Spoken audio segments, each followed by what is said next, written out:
হযরত লুকমান আলাইহিস সালাম তার সন্তানকে ৩ নাম্বার উপদেশ দিচ্ছেন, ও আমার সন্তান, ওয়া'মুরু বিল মা'রুফি ওয়া নাহা আনিল মুনকার। ও আমার কলিজার টুকরা সন্তান, সৎ কাজের আদেশ করো আর অসৎ কাজ থেকে মানুষদেরকে বিরত রাখো। কত সুন্দর কথা সন্তানকে উপদেশ দিচ্ছে। সন্তান, মানুষদেরকে ভালো ভালো কাজের আদেশ দাও, উপদেশ দাও, আর অন্যায় কাজগুলো থেকে বিরত রাখো। নিজেও বিরত থাকো, মানুষদেরকেও বিরত রাখো।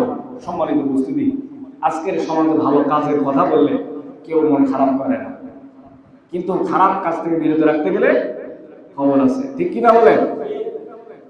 আপনি নামাজের দাওয়াত দেন, মন খারাপ করবে? করবে না। আপনি দান সরকার দাওয়াত দেন, মন খারাপ করবে?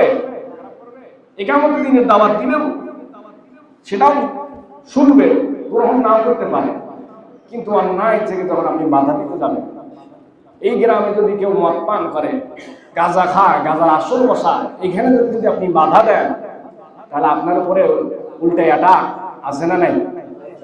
সম্মানিত হাত, অন্যায় কাজের বাধা ইতিপূর্বে যারা দিয়েছিল তারা এগুলি শিকার হয়েছে, রাষ্ট্রীয়ভাবে বলেন, আন্তর্জাতিকভাবে বলেন, ব্যক্তি জীবন, পারিবারিক জীবন, সামাজিক জীবন, রাষ্ট্রীয় জীবন।